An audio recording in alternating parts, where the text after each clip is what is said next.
The vampire king's fangs slid free the moment she laughed, and Lucien Gravory didn't even try to hide them. Penelope Graham sat across from him in the dimly lit restaurant, her round face glowing with genuine amusement at something he'd said about the pretentious wine list. She was magnificent curves that filled her burgundy dress beautifully, dark curls framing warm brown eyes that sparkled with intelligence and humor. When she reached for her water glass, her soft arm brushed against the candle centerpiece, and Lucien had to resist the urge to reach across the table and move it away from her. "You're not even trying to pretend you like the atmosphere here, are you?" she asked, taking a sip. Her voice was melodic, unafraid. "I thought vampires loved all this moody lighting and gothic architecture." Lucien felt his fangs press against his lower lip. He hadn't retracted them. He should have. It was their first date, for God's sake, and he'd promised himself he'd ease her into the reality of what he was. But something about Penelope made him want to be honest. Completely, devastatingly honest. "Some of us find it rather cliché," he said, and watched her eyes drop to his mouth. She didn't scream. She didn't gasp. She didn't even flinch. Instead, Penelope leaned forward, her ample chest pressing against the edge of the table, and studied his face with the careful attention of someone examining a painting in a museum. "So, that's real," she murmured. "The dating app said vampire community, but I thought it was some kind of goth subculture thing. You know, like people who really commit to the aesthetic. It's quite real." Lucien kept his voice steady, though his ancient heart, which still beat, however slowly, was hammering. "I can leave if this makes you uncomfortable. I should have warned you before we met." "Don't you dare!" Her hand shot across the table and caught his wrist. Her fingers were warm, soft, alive in a way that made his centuries of existence feel like a hollow echo. "I spent 2 hours getting ready for this date. My roommate helped me pick this dress. We're at least making it through appetizers." Despite himself, despite the gravity of the moment, Lucien laughed. It was a sound he hadn't made genuinely in decades. "Appetizers it is, then." Penelope didn't let go of his wrist. Her thumb traced small circles over his pale skin, and Lucien wondered if she could feel how different he was. Cold where she was warm, marble still where she was vibrantly alive. "Can I ask questions, or is that rude?" "Ask whatever you wish."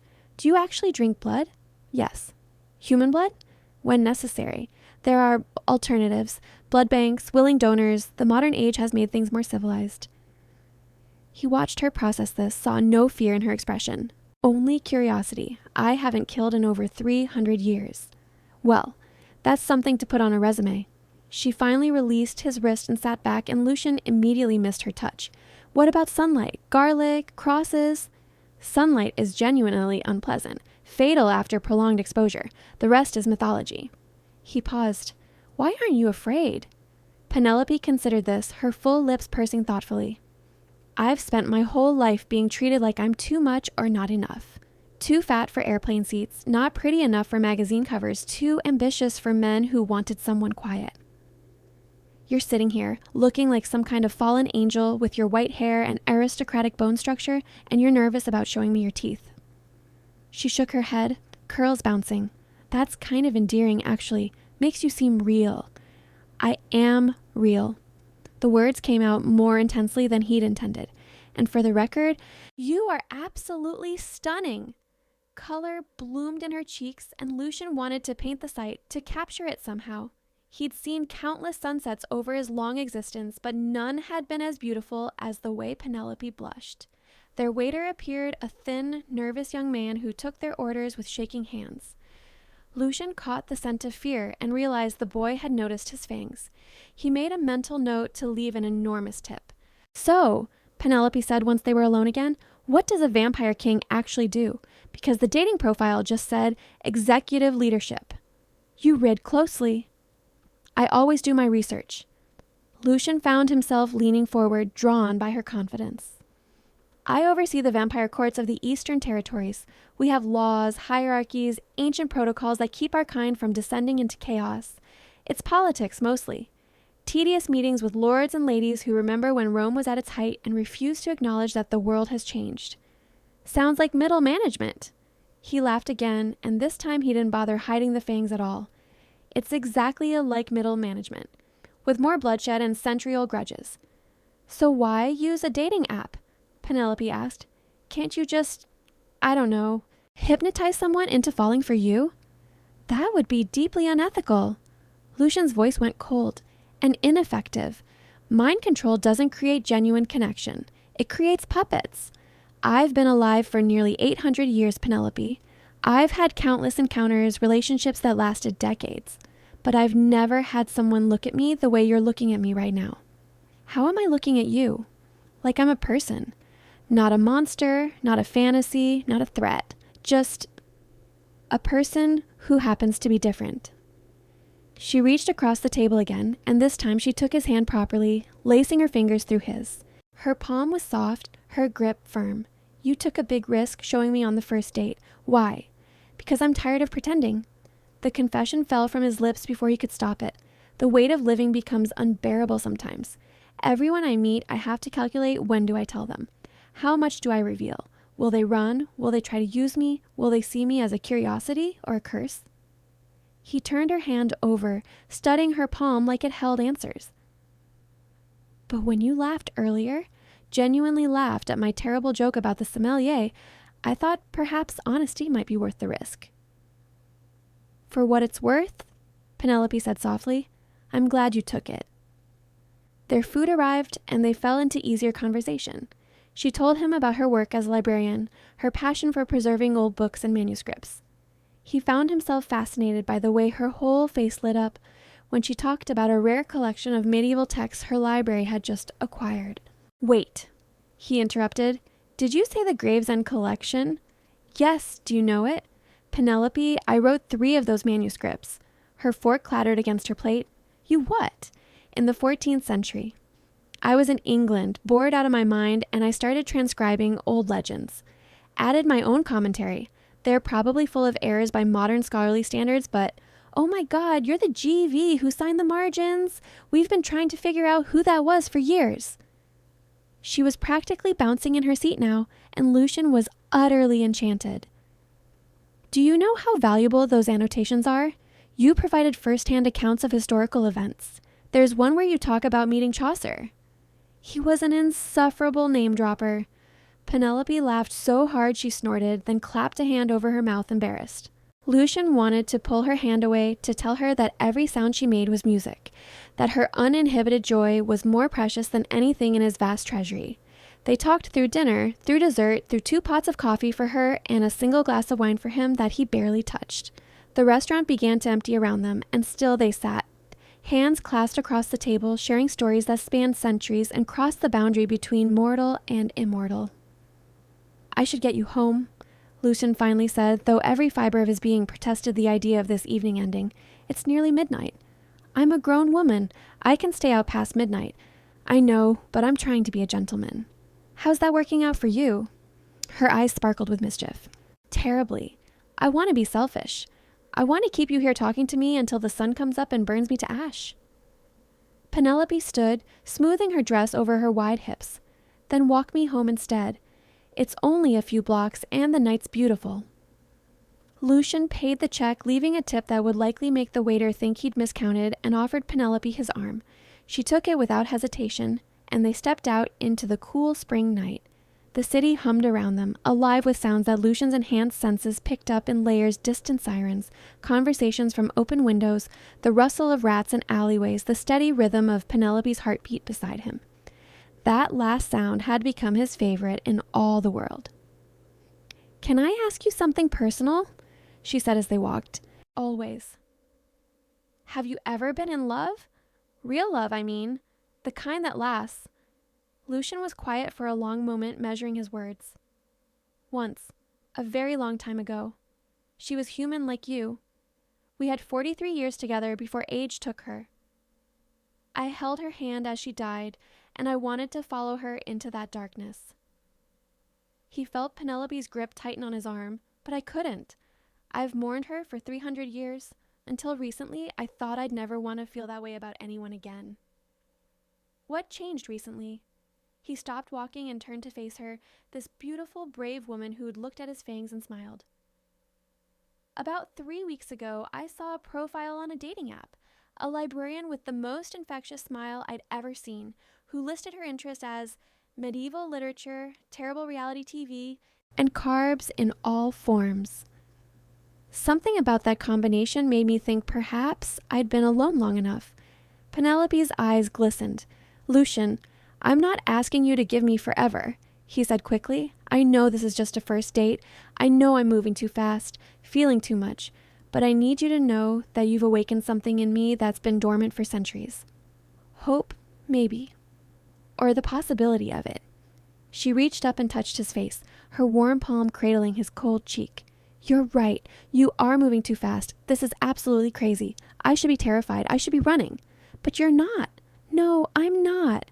She rose up on her toes, not far, because he wasn't as tall as human men, and she wasn't as short as society expected plus-size women to be, and kissed him.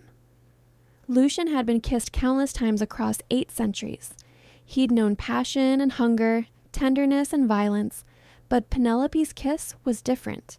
It was brave and uncertain, confident and questioning all at once. She tasted like chocolate cake and coffee, like mortality and possibility. He wrapped his arms around her, careful of his strength, and kissed her back with centuries of longing. His fangs were still extended, and he felt her tongue brush against one sharp point. She made a small sound, not fear but curiosity, and deepened the kiss. When they finally broke apart, both breathing hard, well, she was breathing hard, he was breathing for show. Lucien pressed his forehead to hers. "I should definitely get you home now," he murmured, "before I forget myself entirely." "Would that be so bad?" "Yes, because you deserve to be courted properly. You deserve romance and time and all the normal relationship milestones that mortals have. I won't rob you of that just because I'm impatient." Penelope pulled back and looked at him with such warmth that Lucien felt it like sunlight against his skin. "You're kind of old-fashioned, aren't you? I'm literally medieval." She laughed and took his arm again, and they continued walking. Her apartment building was a modest brick structure with a security door and tired-looking flowers in window boxes. Very her, Lucien thought. Practical, but trying for beauty. "This is me," she said, reluctance clear in her voice. "When can I see you again? Are you free tomorrow?" Lucien thought of the 3 meetings scheduled with vampire lords, the territorial dispute that needed mediating, the blood tax reports that required his signature. "Absolutely." "Liar, but I appreciate it." She dug in her purse for keys. "How about this weekend? Saturday evening? There's a manuscript exhibit opening at the University Museum. Very exclusive, very boring for most people." "It sounds perfect." "Good." She unlocked the door, then turned back. "Lucien, thank you for being honest with me, for taking the risk. Thank you for not screaming. The night's not over yet. I might still scream once I'm inside and process all of this." "If you do, I'll hear it. Enhanced senses. I'll be listening to make sure you get inside safely." Something flickered across her face, not fear but recognition. That's either really romantic or really creepy. Can it be both? In this situation? Yeah, actually, it can. She kissed him once more, quick and sweet. "Good night, Vampire King." "Good night, Penelope." He watched her go inside, heard her footsteps climbing stairs, heard the sound of her apartment door opening and closing. He waited, listening, until he heard her sigh and say to presumably her roommate, "You are not going to believe the date I just had." Only then did Lucien allow himself to walk away, a smile playing at his lips. He returned to his home, calling it a home was generous. It was a fortress hidden beneath the city, all Gothic architecture and ancient stone, protected by wards and guards and centuries of vampire magic. His second-in-command, Draven, was waiting in the great hall. "My lord," Draven said, bowing slightly. He was old, even by vampire standards, his white hair falling to his shoulders, his face sharp and angular. "The lords Castellan are growing impatient. They demand audience regarding the border disputes. Tell them I'll see them tomorrow." Draven's eyebrows rose. "You never make the lords wait." "Tonight I do." Lucien swept past him, heading for his private chambers. "I have more important things to consider." "Such as?" Lucien paused at the doorway and looked back at his oldest friend, his most trusted advisor. "Such as how to convince a remarkable woman that a future with a monster is worth the risk." "Ah." Draven's expression softened. "The human from the dating application." "Her name is Penelope, and she's not just any human." Lucien felt that smile tugging at his lips again. "She saw my fangs and didn't run. She kissed me and didn't flinch. She's either the bravest woman I've ever met or the most foolish." "Perhaps both," Draven suggested. "The best humans usually are." Over the following days, Lucien found himself distracted in ways he hadn't been in centuries. During a tense negotiation with Lord Mordecai over blood rights in the Western Quarter, he thought about the way Penelope's nose crinkled when she laughed. While reviewing reports of rogue vampires terrorizing a nearby town, he wondered what books she was cataloging at the library. He texted her he'd learned to text, "Thank you very much." He wasn't that old-fashioned and felt ridiculously pleased when she responded with enthusiasm. By Saturday evening, he was pacing his chambers like a nervous youth before his first dance. Draven watched with undisguised amusement. "You're 800 years old," his friend pointed out. "You've commanded armies. You've brought vampire lords to their knees, and you're nervous about a second date." "Yes," Lucien admitted. "Because armies and lords I understand. But Penelope, she's unpredictable, brilliant, alive in ways I'd forgotten humans could be." "Then go make her happy." Lucien dressed carefully in a dark suit, modern but with subtle touches that hinted at his age, a vintage watch, cufflinks that had belonged to minor nobility in the 1700s. He arrived at Penelope's building exactly on time, texting her rather than using the buzzer. She emerged 5 minutes later, and Lucien's breath caught. She wore a deep green dress that hugged her curves, her hair swept up to reveal her neck, that beautiful, vulnerable, expansive skin where her pulse beat strong. She'd worn heels, making her even more statuesque, and carried a small clutch purse. "You look breathtaking," he said, offering his hand. "You look like you stepped out of a period drama." She took his hand, squeezing gently. "I mean that as a compliment. I choose to take it as one." The museum exhibit was everything Lucien had hoped: dimly lit galleries filled with illuminated manuscripts, ancient texts preserved behind glass, the musty scent of old paper and older magic. Penelope came alive among the displays, pointing out details he'd forgotten, making connections between texts that spanned centuries. "Look at this," she breathed, pressing close to a case containing a book of hours. "The marginalia is incredible. See how the artist played with the religious imagery? That rabbit hunting the hunter? That's subversive for the period." Lucien stood behind her, not quite touching, but close enough to feel her warmth. The artist was probably bored. Creating these manuscripts was tedious work. "You say that like you know. I commissioned a few books of hours in my time." The artist always got creative in the margins. It was where they could express themselves. She turned, and suddenly they were inches apart, her back to the display case, his hands braced on either side of her. "Sometimes I forget you actually lived through all of this," she murmured. "You're not just interested in history. You are history." "Does that bother you?" "No, it's just big, the weight of it." Lucien lifted one hand to cup her face, his thumb stroking across her full cheek. "You don't have to carry that weight. It's mine to bear." "But if I'm with you, it becomes mine too, doesn't it?" Her eyes searched his. "That's what you're not saying.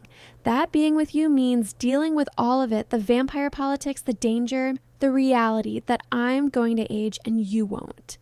His hand dropped. "You've been thinking about this?" "Of course I have. I'm not impulsive, Lucien. I don't just dive into things without considering the consequences." She took his hand, holding it between both of hers. "But I'm also not going to let fear stop me from exploring something that could be amazing. So yes, I've been thinking about it. And yes, I have questions. And yes, I'm still here." "What questions?" "Can you turn me? Is that a thing that actually works?" Lucien's heart clenched. "Yes, but it's not simple. The turning is agonizing, 3 days of pain as the body dies and reforms. Many don't survive it, and even if you did, you lose the sunlight forever. You'd have to feed on blood. You'd watch everyone you know age and die while you remain frozen." He pulled her closer, desperate to make her understand.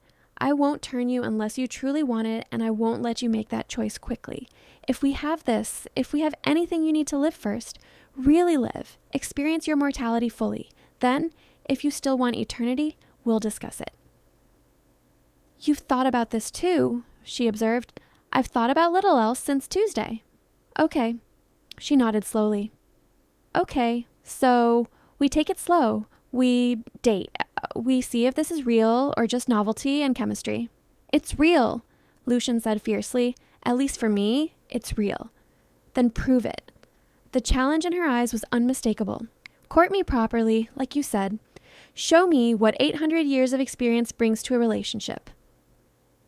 He kissed her there in the museum gallery, surrounded by ancient texts and the scent of history. She melted into him, her soft body pressing against his hard lines, her warmth seeping into his cold flesh. When they broke apart, an elderly security guard was watching with a knowing smile. They left the museum hand in hand and walked through the city. Lucien took her to places tourists never saw, a hidden garden where night-blooming flowers filled the air with perfume, a rooftop overlooking the glittering skyline where he'd watched the city grow from a small settlement to a metropolitan giant. I used to come up here when I first arrived, he told her, his arm around her waist as they stood at the edge. That was 1823. The city was barely here. Now look at it. Penelope leaned into him. Do you miss the old days? Sometimes. But the modern world has its advantages. Medicine, technology, dating apps that let me meet librarians who challenge everything I thought I knew about myself. She turned in his arms, her face serious. I need you to know something. I'm not afraid of you, but I'm afraid of getting hurt.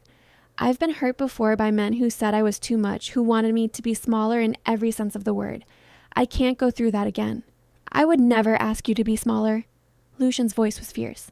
You're perfect exactly as you are. Your size, your personality, your brilliant mind, all of it.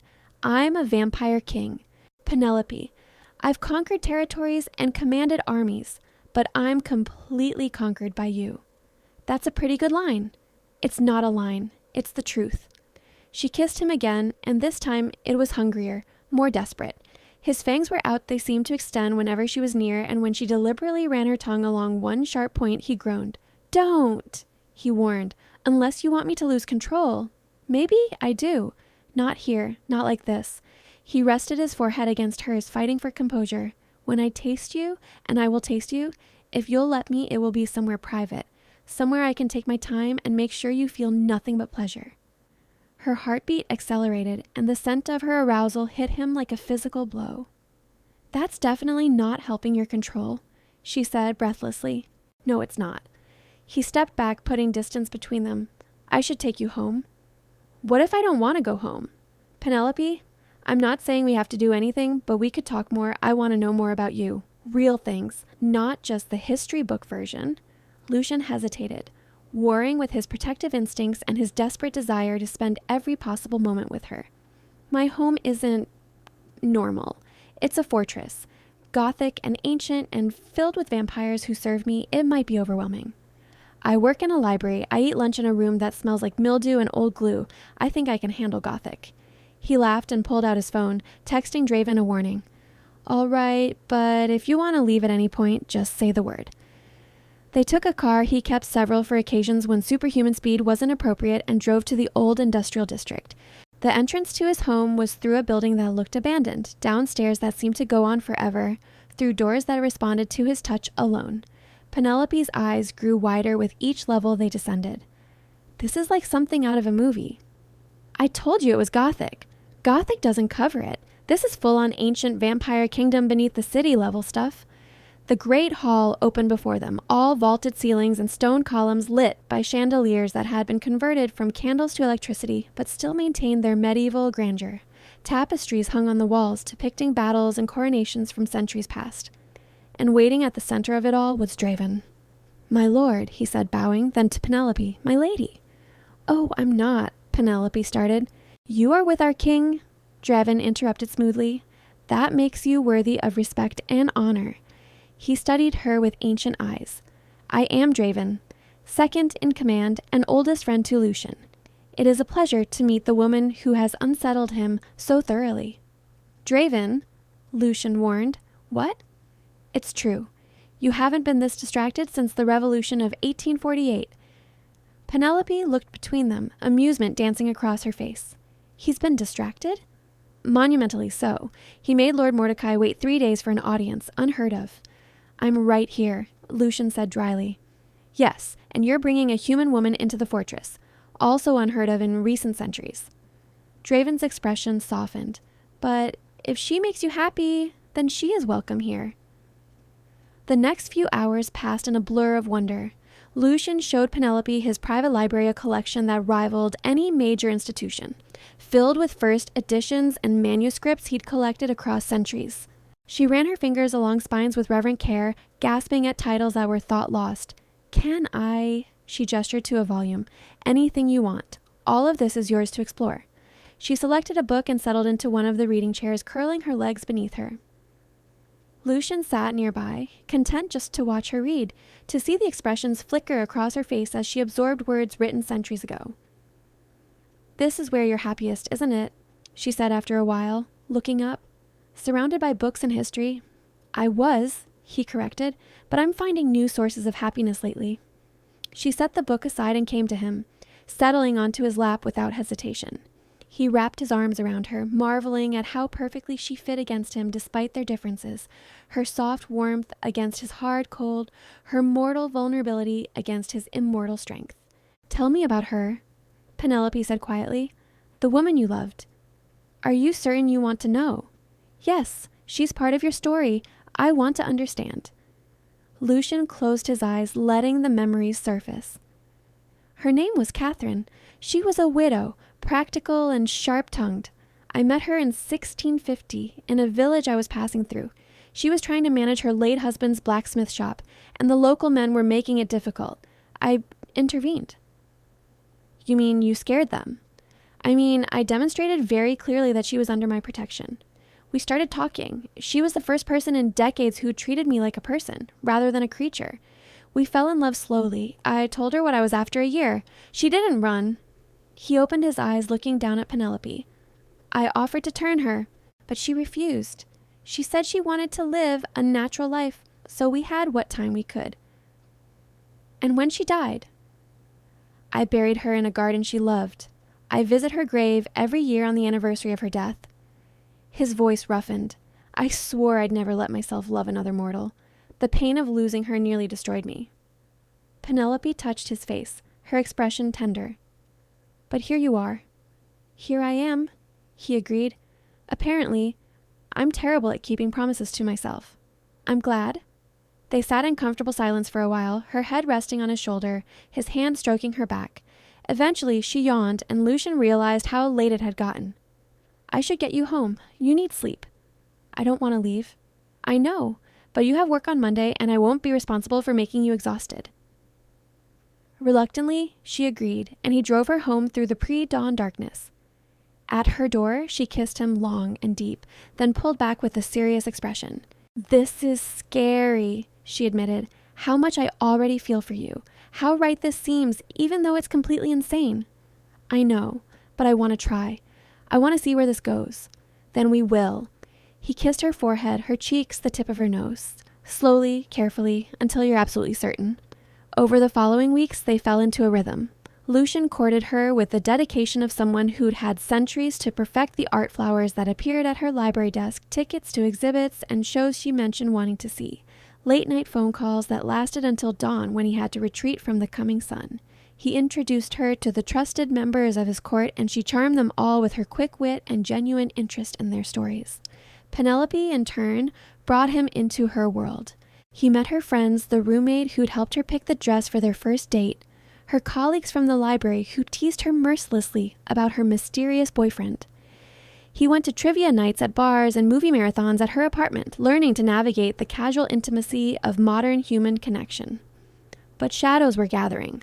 Not all vampires were pleased with their king's choice of companion. The first threat came subtly, a whisper in the court, a sneer quickly hidden. Lord Mordecai was the most vocal, though he was careful to never speak directly where Lucien could hear. Draven brought the news one evening while Lucien was preparing to meet Penelope for dinner. "Mordecai is gathering support," his second said without preamble. "He's arguing that your attachment to a human makes you weak, that you're neglecting your duties as king." Lucien's hand stilled on his cufflinks. "What kind of support?" "Whispers only, so far. But the old families are listening. They remember the last time a vampire king took a human lover. That was 400 years ago, and it ended badly because the king was a fool who tried to turn her against her will."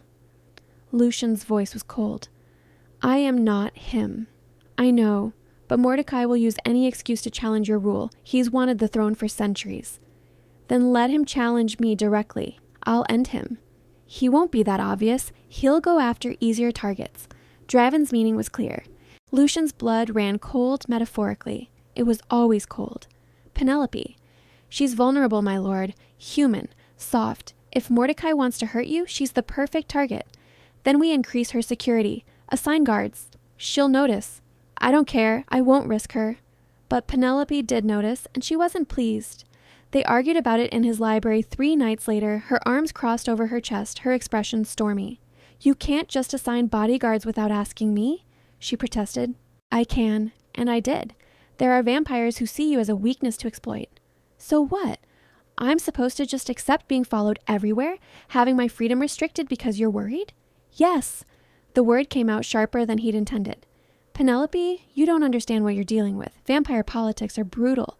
If Mordecai or his allies get their hands on you, then teach me to protect myself.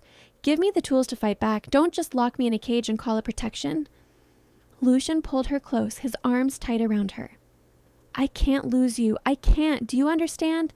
I've lived 800 years, and I've never been as terrified as I am now, because you matter more than anything else in this world. Her anger melted, and she hugged him back fiercely. I'm not asking you not to worry. I'm asking you to include me in the decisions about my own safety. We're partners, Lucien, or we're trying to be. That means treating me like an equal, not a possession. He pulled back enough to meet her eyes. You're right, I'm sorry. Tell me what you need. Information, training if possible, and trust that I'm smart enough to be careful. Done, but the guards stay. Compromise.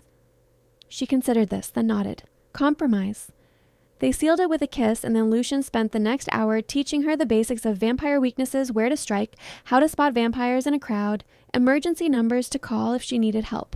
She absorbed it all with the same focused attention she gave to rare manuscripts, asking intelligent questions and making mental notes. You're remarkable, he told her when they finished. I'm a researcher. This is what I do, gather information and adapt. She touched his face gently. Besides, if I'm going to be with the Vampire King, I should probably know how the vampire world works. If? He caught her hand, kissing her palm. Are you still uncertain? No, she said softly. I'm not uncertain at all anymore. I love you, Lucien. The words hit him like sunrise, painful and beautiful and absolutely transforming. You love me. I love you. I know it's fast. I know it's crazy, but I do. I love your protectiveness even when it's overbearing. I love how you listen when I talk about work. I love that you're 800 years old and still learning how to text properly. I love, he kissed her, cutting off the flow of words, trying to pour 8 centuries of longing and loneliness and sudden, blazing joy into the contact. When they broke apart, he rested his forehead against hers. I love you, he said, and his voice cracked on the words. I love you so much it terrifies me. You've become my son, Penelope, the thing my entire existence revolves around. That's a lot of pressure. Can you bear it? For you? Yes. They made love that night in his chambers, and it was both tender and desperate, her soft curves against his hard plains, her warmth seeping into his cold skin, her blood singing beneath the surface in a siren song he resisted because her pleasure mattered more than his hunger. When he finally, with her permission, bit gently into her shoulder, the taste of her nearly brought him to his knees. She cried out, not in pain, but in ecstasy, and he understood then why some vampires became addicted to their lover's blood. Nothing had ever tasted so perfect.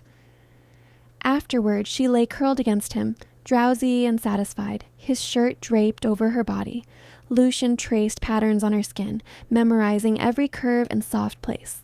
Will you turn me? She asked sleepily. Eventually? Do you want me to? I think so. Not now, but someday. I want forever with you, Lucien, however many forevers we can have. Then when you're ready, truly ready, I will give you eternity. He kissed her hair. But not yet. I want you to be certain. I am certain about you. Then that's enough for now. But Lord Mordecai wasn't content to wait. The attack came 2 weeks later, swift and brutal.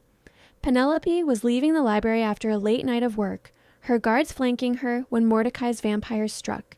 They were fast, efficient, and ruthless, killing one guard instantly and incapacitating the other before grabbing Penelope and vanishing into the night. Lucien felt it the moment she was taken, a severing of the connection he'd formed with her through blood and love. He was in a council meeting, and he simply stood, his face going blank with rage. "My lord," one of the other vampires ventured, "Penelope's been taken." His voice was death itself. "Meeting adjourned. Draven, with me. The rest of you, lock down the fortress. If this is a larger attack, I want everyone protected." They moved through the city like ghosts, following the trail of Penelope's scent and the lingering trace of vampire magic. Lucien's mind was ice-cold, calculating. Mordecai would take her somewhere significant, somewhere meant to hurt Lucien symbolically. There were only a few options. "The old cathedral," Draven said, reaching the same conclusion, "where you first established your court. He wants to make a statement." They arrived to find the cathedral's ruins lit by torches, a mockery of the old ceremonies. And there, in the center of it all, Mordecai stood with Penelope held against him, his hand at her throat. She was terrified but defiant, her chin up, her eyes searching the shadows until they found Lucien. Relief flooded her face. "How predictable," Mordecai drawled. He was ancient, his white hair braided, his features sharp with cruelty. The mighty king, brought low by a mortal woman, and not even a beautiful one. She's fat, Lucien, soft, weak. Release her. Lucien's voice was arctic. "Now." "Or what? You'll kill me?" "We both know you can't. The old laws forbid a king from executing a lord without trial and cause." "Kidnapping isn't cause?" "I'm protecting the realm from a king who's lost his focus, who spends his nights with a human instead of attending to our people's needs." Mordecai's fingers tightened on Penelope's throat, and she gasped. "She's a liability, a weakness. I'm simply removing the problem." Lucien felt his control fracture. Power rolled off him in waves, ancient and terrible, the weight of 800 years of existence focused into a single point of murderous rage. "I will give you one chance. Release her, submit to trial, and I'll show mercy. Refuse, and I'll show you why I've held this throne for 4 centuries. Empty threats from a lovesick fool. Penelope moved. Lucien had taught her well. She drove her elbow back into Mordecai's ribs, twisted and dropped, using her weight to throw him off balance. It gave Lucien the opening he needed. He was on Mordecai in a heartbeat, moving with inhuman speed, his fangs bared. They fought like animals, like the predators they were, crashing through stone columns and sending ancient statuary flying. Draven pulled Penelope to safety, shielding her with his body as the 2 vampires tore into each other. Mordecai was old and strong, but Lucien was older, and he was fighting for something more precious than pride or power. He was fighting for love. For the future he'd glimpsed with Penelope. For the right to choose happiness after centuries of duty. The fight ended with Lucien's hand through Mordecai's chest, gripping his heart. "Last words?" Lucien asked, his voice deadly quiet. Mordecai laughed, blood on his lips. "She'll die anyway. They all do. You'll be alone again, just like before. But I'll have loved her." Lucien tore the heart free, "and that makes me richer than you'll ever be." Mordecai crumbled to dust, his ancient body finally finding the death it had been denied for over a millennium. Lucien stood in the ruins, covered in blood, and turned to find Penelope staring at him with wide eyes. "Are you afraid?" he asked, his voice raw. She walked to him slowly, stepping over rubble until she stood directly in front of him. Then she reached up and pulled his bloodstained face down to hers, kissing him hard. "I'm not afraid of you," she said when they broke apart. "I'm furious that you were right about needing guards, and I'm shaking because that was terrifying. But I'm not afraid of you. I love you." Lucien crushed her to him, his careful control shattering. "I thought I'd lost you. When I felt the bond break, I thought, I'm here, I'm okay. Your dramatic rescue worked." Despite everything, he laughed. "Dramatic? Very. It was actually kind of hot. You find me covered in blood hot? I find you protecting me hot. The blood is just context." He kissed her again, softer this time, tasting her alive and whole beneath him. Around them, other vampires began to appear, members of the court drawn by the commotion. They stared at the remains of Mordecai, at their king holding a human woman, at the clear choice he'd made. One by one, they knelt. "Long live the king," Draven said, his voice carrying through the ruins, "and the woman he's chosen." "Long live the king," the others echoed. Penelope looked up at Lucien, tears streaming down her face. "I think you just started a scandal." "I don't care. Let them talk. Let them challenge me if they dare. You're mine, and I'm yours, and the entire vampire world can adjust to that reality. In the aftermath, things changed. The court grumbled but accepted Penelope's presence. She became a fixture at Lucien's side during meetings, offering insights from her historical research that often proved valuable. She kept her job at the library, refusing to give up her independence even as she spent more nights at the fortress than her apartment. 6 months after that first date, Lucien took her back to the restaurant where they'd met. Same table, same dim lighting, same pretentious wine list. "Are you feeling nostalgic?" she asked, amused. "I'm feeling sentimental." He reached across the table and took her hand. "Penelope Graham, you have completely upended my existence. You've made me remember what it's like to hope, to dream, to want more than just survival and duty. You've challenged me, protected yourself when I was too overbearing, and loved me despite every reason not to." "Lucien." "Let me finish." He pulled a small box from his pocket and opened it, revealing a ring antique, beautiful, set with a deep red stone. "This belonged to my mother, human nobility, married to my vampire father in an age when such unions were more common. She was brave and fierce and kind, and she would have adored you." Penelope's hands flew to her mouth. "I'm not asking you to marry me yet," Lucien continued. "We have time, but I'm asking you to accept this as a promise. A promise that when you're ready, whether that's in 1 year or 10, I will turn you if you still want it. I will give you eternity, and I will spend every moment of that eternity making you as happy as you've made me."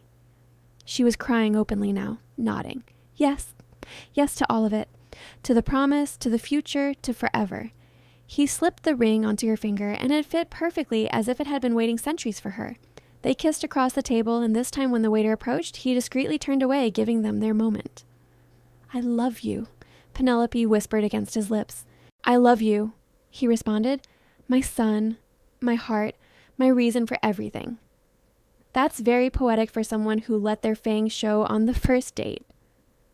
"I thought we agreed that was romantic." "It was. It is."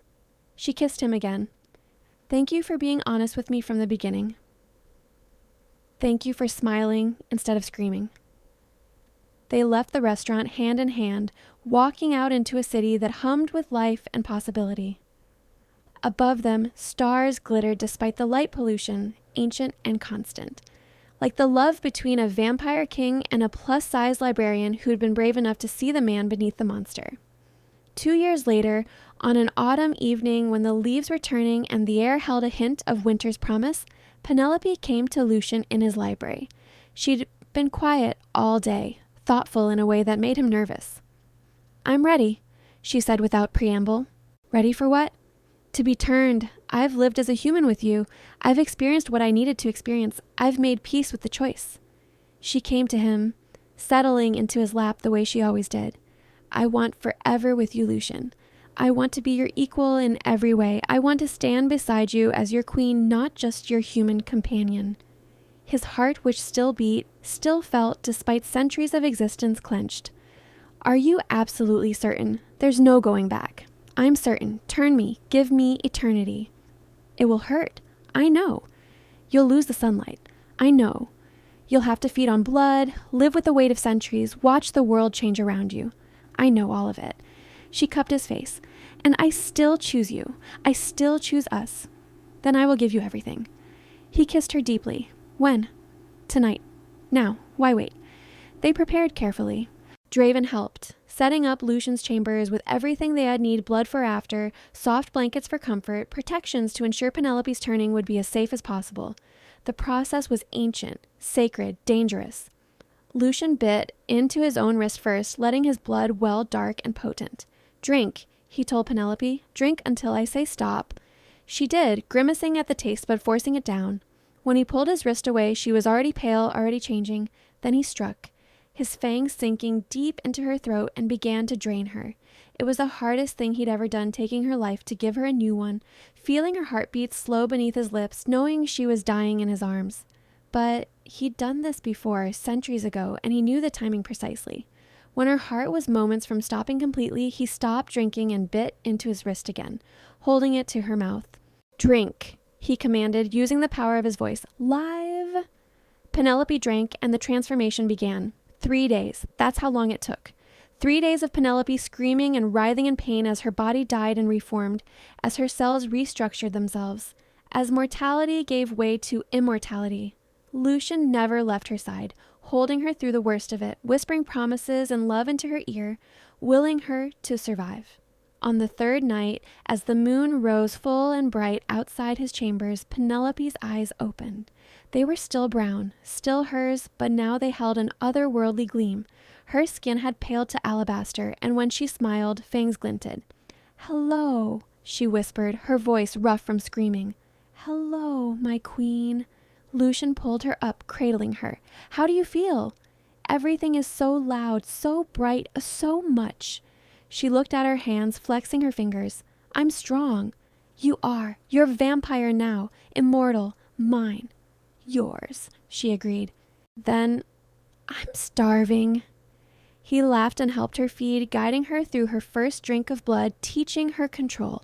She was a natural, her librarian's precision translating well to the discipline required of their kind. Over the following weeks, Penelope adapted to her new existence with the same focused determination she'd brought to everything else. She trained with Draven, learning to fight and use her new strength. She attended court as Lucien's acknowledged queen, earning respect through her intelligence and grace. She kept her connection to the human world, visiting her old friends during the night, maintaining her passion for books and knowledge. And every evening, when the sun set and they had eternity stretching before them, Lucien would take her in his arms and marvel at the gift he'd been given. "Do you regret it?" he asked one night as they lay tangled together. "Giving up your mortality? Not even for a second." She kissed him, her fangs nicking his lip. "This is where I'm meant to be, with you, forever." "Forever," he echoed, and for the first time in 800 years, that word didn't feel like a curse. It felt like a promise. They ruled together for decades after that, the vampire king and his plus-size queen, who'd been brave enough to smile at his fangs on their first date and changed both their destinies in the process. The court flourished under their joint leadership, combining Lucien's centuries of experience with Penelope's fresh perspective. They faced challenges together, built a kingdom together, and every night they had was a gift they never took for granted, because love, they learned, was worth any risk, worth any sacrifice, worth showing your fangs on the first date and hoping the other person would smile instead of scream. And Penelope had smiled, had loved, had chosen eternity, and they lived it together, happily, completely, forever.